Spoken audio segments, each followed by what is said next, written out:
Daily. Taste the Daily. Congress party రౌడీలను ఎన్నికల్లో నిలుపుతోంది అన్న కేటీఆర్ వ్యాఖ్యలకి కౌంటర్ ఇచ్చారు మంత్రి జూపల్లి కృష్ణారావు. ఇద్దరి మధ్య డైలాగ్ వార్ని చూద్దాం. రౌడీ షీచర్ల చేతుల్లోకి ఇవాళ రాష్ట్రంలో పరిపాలన వెళ్ళిపోయింది.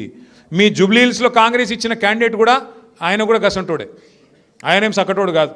మరి రేపు ఏమైతుంది ఎరికేనా, మీరు ఒక్కొక్కరు పోయి హఫ్తా ఇవ్వాలి, ఒక్కొక్కరు హఫ్తా ఇవ్వాలి. ఆటో వాళ్ళు, ఇడ్లీ బండి నడుపుకుంటోళ్ళు, చిన్న చిన్న వ్యాపారాలు చేసుకుంటోళ్ళు హఫ్తా ఇవ్వకపోతే మీ బొక్కలు సాఫ్ చేస్తా కొడుక అని చెప్పి బెదిరించారు. రౌడీలకు గుండాల కోట్లు వేస్తామా, అసొంటోళ్ళు కోట్లు వేద్దాం హైదరాబాద్లో? గదే ఆలోచించుకోవాలి. జూబ్లీహిల్స్లా గిసొంటోళ్ళే దొరికిర్రాయిగా. ఇగో మొన్న చూసిరు కదా వాళ్ళ ఊరేగింపు, నామినేషన్ ఊరేగింపు తీసిరు. ఎవడున్నాడు రాబాయిన్లా అంటే ఒక వ్యభిచార కొంప నడిపినోడు, ఓ గుండగాడు, 10 మంది రౌడీ షీటర్లు, మొత్తం రాష్ట్రంలో ఉన్న రౌడీల ముఖ మొత్తం దిగింది ఆ నామినేషన్ ర్యాలీలో. గిసొంటోళ్ళకు టికెట్లు ఇచ్చి ఏం చెప్తామనుకుంటుంది కాంగ్రెస్ పార్టీ?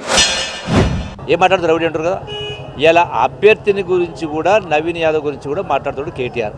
నేను కేటీఆర్ను సూటిగా ప్రశ్నిస్తా ఉన్నా. ఇదే నవీన్ యాదవ్ కుటుంబంలో మీరు 2 పర్యాయాలు వాళ్ళ తండ్రికి తల్లికి బీఆర్ఎస్ పార్టీలో టికెట్ ఇచ్చినా ఇవ్వలేదా చెప్పు. దమ్ము ధైర్యం ఉంటే ఇచ్చిండ్రా ఇవ్వలేదు చెప్పు. లేదంటే అన్న మాటలు వాపసు తీసుకో.